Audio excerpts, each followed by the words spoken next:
ಶಾಸಕ ಎಎಸ್ ಪೊನ್ನಣ್ಣನವರಿಗೆ ಮನವಿ ಸಲ್ಲಿಸಿದ ಅರಣ್ಯ ಇಲಾಖೆಯ ದಿನಗೂಲಿ ನೌಕರರ ಸಂಘ. ಹಲವು ವರ್ಷದ ಬೇಡಿಕೆ ಈಡೇರಿಸಲು ಮನವಿ ಮಾಡಿದ ಸಂಘದ ಪದಾಧಿಕಾರಿಗಳು.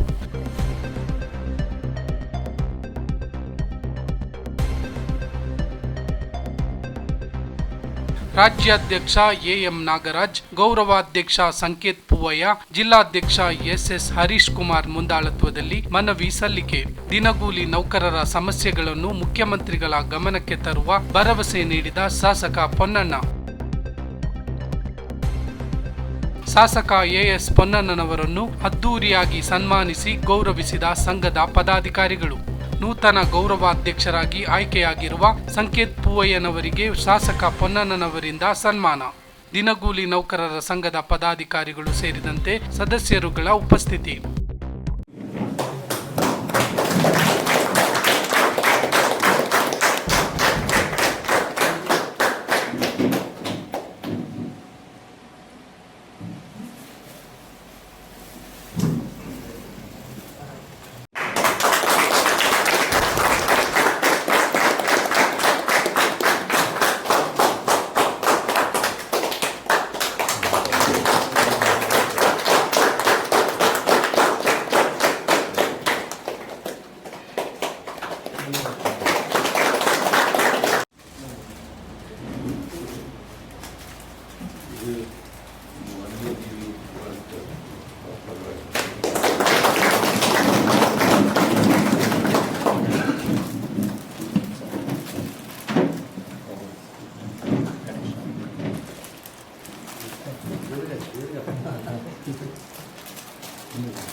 ಹೋರಾಟದ ರೂವಾರಿಯಾಗಿರ್ತಕ್ಕಂಥ ನಮ್ಮ ಸದಸ್ಯರು ನಮ್ಮೆಲ್ಲರಿಗೂ ಒಂದು ದೇವರು ಕೊಟ್ಟ ಆಶೀರ್ವಾದ ಅನ್ಕೊಬೇಕು.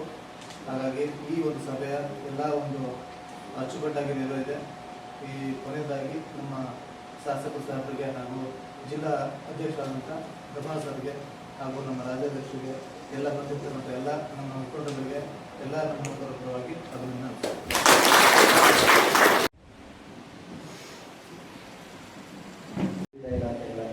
14,700 ಜನ ದಿನಗೂಲಿ ನೌಕರರು ಕ್ಷೇಮಾಭಿವೃದ್ಧಿ ಅಧಿನಿಯಮ 2012 2014 ಸನ್ಮಾನ್ಯ ಸಿದ್ದರಾಮಯ್ಯ ಸಾಹೇಬರು ಸರ್ಕಾರಿ ಆದೇಶ ಹೊರಡಿಸೋದ್ರ ಮುಖಾಂತರ ನಮ್ಮೊಂದು ನ್ಯಾಯ ಕಲ್ಪಿಸ್ಬೇಕು. ಆ ಸರ್ಕಾರಿ ಆದೇಶ ಹೊರಡಿಸುವಾಗ ಸಾಕಷ್ಟು ಲೋಪದೋಷಗಳಾಯಿತು. ಅದನ್ನು ಸರಿ ಮಾಡಲಿಕ್ಕೆ ಇವತ್ತಿನವರೆಗೂ ಆಗಲಿಲ್ಲ. ನಾವು ಸಾಗರ ಮನೆಗೆ ಹೋಗಿ ಭೇಟಿ ಮಾಡಿದ್ವಿ. ನಮ್ಮ ಪ್ರಕರಣವನ್ನು ಕೂಡ ಸಾಹೇಬರ ಕಚೇರಿಯಿಂದಲೇ ಫೈಲ್ ಮಾಡಿದ್ವಿ. ನಮ್ಮ ಮಾಕುಟದ ರಂಗಾಚಾರ್ಯ ಮನಪ್ಪ ಕೇಸ್ ಫೇವರ್ ಆಗಿ ಜಡ್ಜ್ಮೆಂಟು ಕೂಡ ಬಂದಿದೆ.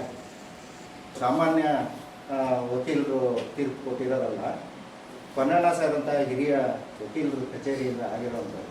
ಹೌದು, ನಾವು ಕೇಳಿದ್ದೀವಿ.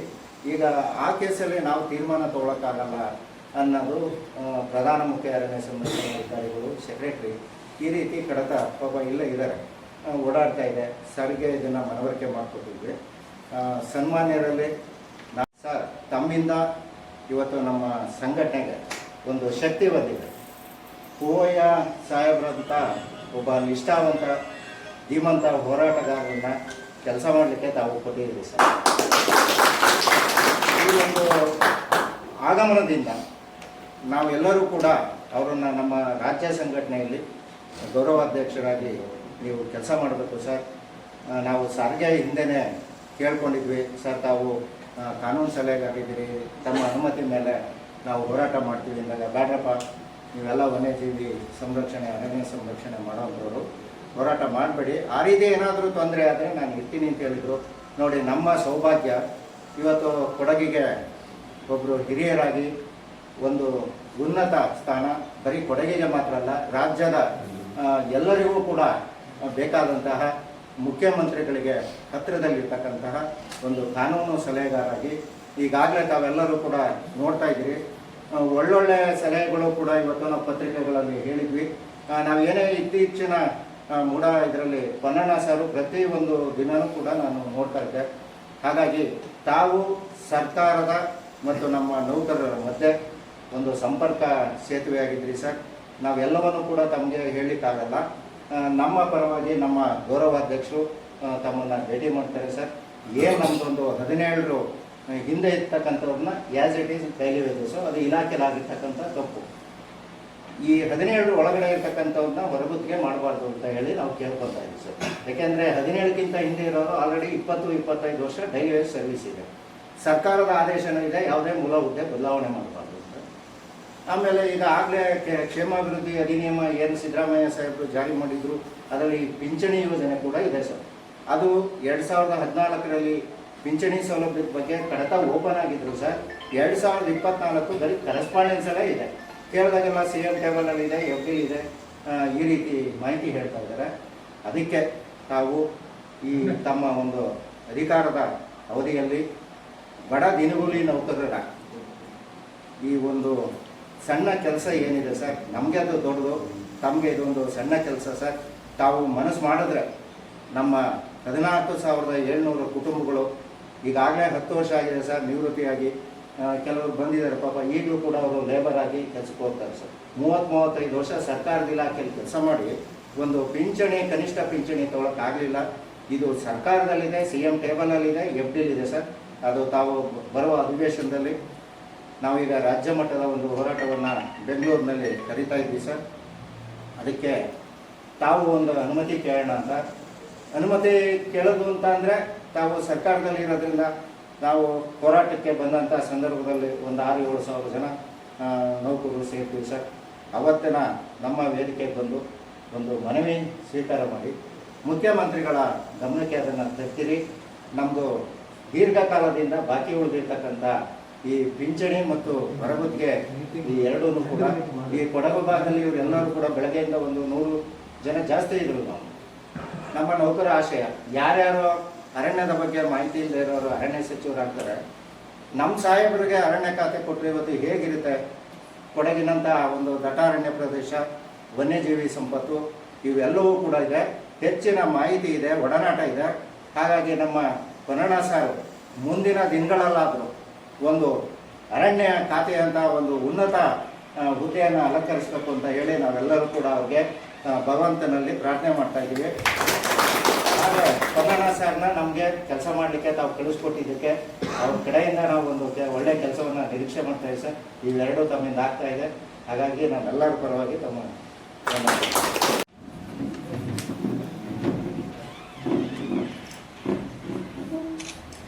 ಇದು ಹೋರಾಟದಿಂದ ಏನು ಸಿಗೋದಿಲ್ಲ. ಪ್ರಜಾಪ್ರಭುತ್ವ ವ್ಯವಸ್ಥೆನೇ ಇದೆ. ಅದರಿಂದ ಯಾವತ್ತೂ ಹೋರಾಟಕ್ಕೆ ಮುಂದಾಗುವಂಥ ವ್ಯಕ್ತಿ ಅಂದರೆ ನಾನು ಸಂಕೇತ ಇನ್ನೊಂದಿಗೆ ಮಾತ್ರ ಹೋರಾಟ ಮಾಡಲ್ಲ, ಎಲ್ಲ ಜೊತೆ ಹೋರಾಟ ಮಾಡ್ತಾರೆ. ಮತ್ತು ಈ ವಿಚಾರದಲ್ಲಿ ಭಾಳ ಹೆಚ್ಚು ಕಾಳಜಿ ಇರುವಂಥ ವ್ಯಕ್ತಿ. ಅದರಿಂದ ನಿಮ್ಮ ಆಯ್ಕೆಯಲ್ಲಿ ಮಾಡಿದ್ದೀರಿ ಭಾಳ ಚೆನ್ನಾಗಿತ್ತು, ಭಾಳ ಸೂಕ್ತವಾದಂಥ ವ್ಯಕ್ತಿ. ಎಲ್ಲರಿಗೂ ಅಭಿನಂದನೆಗಳನ್ನು ಸಲ್ಲಿಸ್ತೇನೆ. ಮತ್ತು ಸಂಕೇತ್ ಅವರಿಗೆ ಖಂಡಿತವಾಗಿ ದಿನಗೂಲಿ ನೌಕರರು, ಬಡವರು, ಪೋಷಕರು ಅವರವರಿಗೆ ಇವತ್ತು ಸಮಾಜದ ಮುಖ್ಯವಾಹಿನಿಯಲ್ಲಿ ಧ್ವನಿಯಿಂದ ಇಂಗ್ಲೀಷ್ನಿಂದ ಅವರ ಧ್ವನಿಯಾಗಿ ಕೆಲಸ ಮಾಡುವಂಥ ಶಕ್ತಿ ತಮ್ಮಲ್ಲಿದೆ. ಆ ಕೆಲಸವನ್ನು ಮಾಡ್ತೀರ ಅಂತ ಭರವಸೆ. ನಾನು ಸರ್ಕಾರದ ಒಂದು ಭಾಗ ಇದೆ, ಆದರೂ ಕೂಡ ಹೇಳಲಿಕ್ಕೆ ಬಯಸ್ತೇನೆ, ತಮ್ಮೆಲ್ಲ ಶಕ್ತಿ ಇದೆ. ಖಂಡಿತವಾಗಿ ನಿಮ್ಮ ಸಮಸ್ಯೆಗಳನ್ನು ಬಗೆಹರಿಸಲಿಕ್ಕೆ ಪ್ರಾಮಾಣಿಕವಾಗಿ ಪ್ರಯತ್ನವನ್ನು ಖಂಡಿತವಾಗಿ ಮಾಡೋಣ.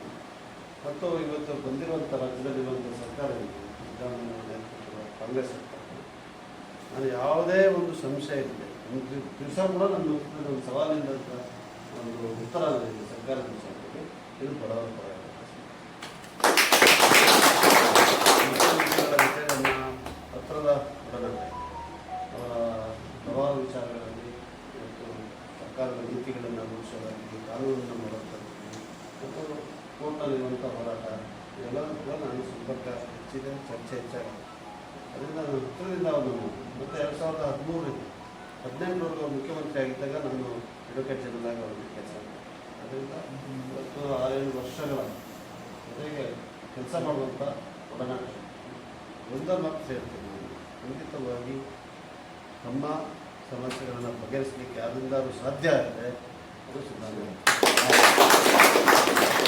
ಎಲ್ಲ ಒಂದು ನೀತಿಗಳನ್ನು ರೂಪಿಸುವ ಬಡವರ ಪರ, ಶೋಷಿತರ ಪರ, ಯಾರು ಹಿಂದುಳಿದ ವರ್ಗದ ಪರ ಅಲ್ಪಸಂಖ್ಯಾತರ ಪರನೇ ಅವರು ಬಂದರು.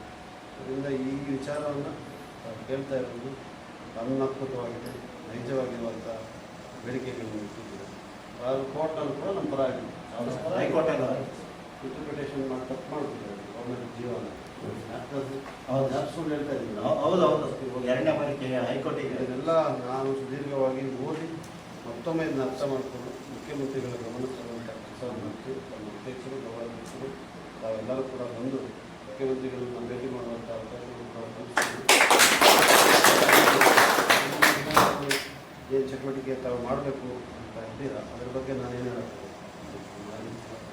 ಮಾಡಬೇಡಿ ಅಂತ ಹೇಳ್ತಾರೆ. ಆದರೆ ಎಲ್ಲದರಲ್ಲೂ ನಮ್ಮ ಕಾನೂನಾತ್ಮಕವಾದಂಥ ಬೇಡಿಕೆಗಳನ್ನ ಈಡೇರಿಸಲಿಕ್ಕೆ ನಿಮ್ಮವನಾಗಿ ನಿಮ್ಮೊಂದಿಗೆ ಇದ್ದೇನೆ ಅಂತ ಶುಭಾಶಯಗಳನ್ನು ಹೇಳ್ತೀವಿ. ಒಳ್ಳೆ ಆಯ್ಕೆಯನ್ನು ಮಾಡಿದ್ದ ಹೋರಾಟ ಯಶಸ್ಸಿಗೆ ಅಂತ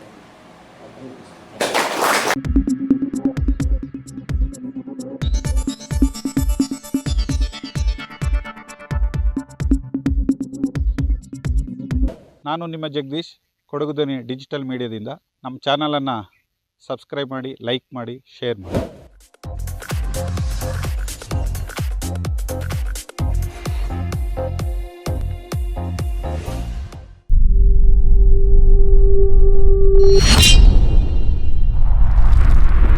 ಕೊಡಗು ಧ್ವನಿ ಡಿಜಿಟಲ್ ಮೀಡಿಯಾ ಇದು ಕೊಡಗಿನ ನಂಬರ್ 1 ಯೂಟ್ಯೂಬ್ ಚಾನಲ್.